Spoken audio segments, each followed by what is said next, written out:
Hari ini kita bahas perkembangan terbaru dari perang Rusia-Ukraina. Dalam percakapan telepon yang berlangsung selama 1 jam, Presiden Vladimir Putin menegaskan kepada Donald Trump bahwa Rusia tidak akan mundur dan tetap bertekad menghilangkan akar penyebab perang. Apa makna dari pernyataan ini? Apa reaksi Trump dan bagaimana dampaknya terhadap Ukraina yang kini makin terjepit? Dalam konferensi pers, Yuri Usakov, ajudan Kremlin, menyampaikan bahwa Putin secara langsung menyampaikan kepada Trump bahwa Moskow tidak akan menyerah dalam misi menghapus akar penyebab perang Ukraina. Frasa akar penyebab merujuk pada narasi Kremlin bahwa invasi ke Ukraina tahun 2022 dilakukan untuk mencegah Ukraina bergabung dengan NATO dan mencegah wilayah itu menjadi basis serangan Barat ke Rusia. Sementara Ukraina dan sekutu Barat menolak keras narasi ini. Trump sendiri diketahui mendukung sebagian argumen tersebut, menambah kompleksitas hubungan antara Amerika Serikat, Rusia, dan Ukraina. Trump menyatakan bahwa tidak ada kemajuan dalam upayanya menekan Putin menuju gencatan senjata. Ia bahkan mengatakan secara jujur bahwa dirinya tidak senang dengan kondisi perang Ukraina. Ini adalah percakapan ke-6 antara Putin dan Trump sejak Trump menjabat kembali sebagai Presiden Amerika Serikat pada Januari 2025. Yang mengejutkan, tidak ada pembahasan soal penghentian pengiriman senjata Amerika Serikat ke Ukraina. Meski sehari sebelumnya, Pentagon mengonfirmasi penangguhan bantuan rudal pertahanan dan artileri presisi ke Kiev, paket bantuan yang dijanjikan era Presiden Biden.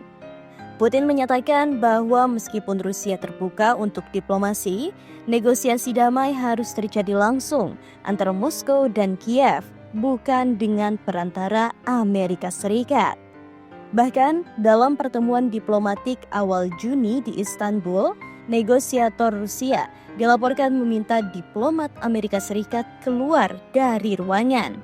Ini sinyal bahwa Kremlin menolak campur tangan langsung Amerika Serikat dalam negosiasi damai. Tapi posisi ini jelas bertentangan dengan realitas, karena tanpa dukungan Amerika Serikat, Ukraina akan makin sulit bertahan dalam konflik panjang ini. Presiden Ukraina Volodymyr Zelensky sedang dalam kunjungan ke Eropa saat kabar penghentian bantuan Amerika Serikat dikonfirmasi. Di Denmark, Zelensky mengatakan bahwa keraguan Amerika Serikat soal bantuan militer harus jadi sinyal bagi Uni Eropa dan NATO untuk memperkuat koordinasi militer dan finansial dengan Ukraina.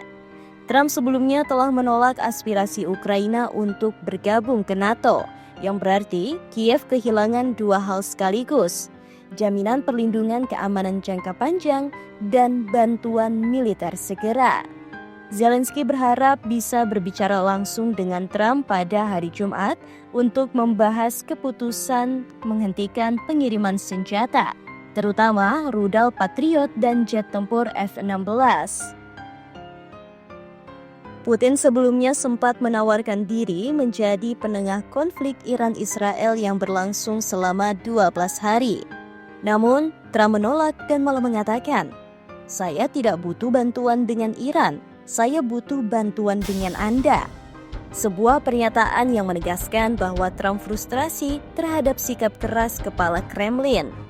Putin pun menegaskan kembali bahwa semua konflik, termasuk di Iran, harus diselesaikan secara diplomatik, sembari mengecam tindakan Amerika Serikat yang mengebom fasilitas nuklir Iran sebagai tindakan ilegal. Di sisi lain, Ukraina kini makin rentan. Rusia terus menggempur, bantuan senjata menipis, dan negosiasi tampak mustahil. Apakah ini akan membuka peluang bagi Rusia untuk mendikte hasil akhir perang? Kesimpulannya, percakapan terbaru antara Trump dan Putin tidak menghasilkan terobosan apapun. Sebaliknya, dunia kini melihat bahwa Putin tetap pada jalurnya dan Trump kesulitan menekan Rusia.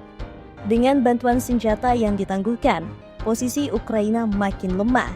Dan dunia bertanya-tanya, apakah ini langkah mundur menuju perdamaian atau awal dari eskalasi konflik yang lebih besar?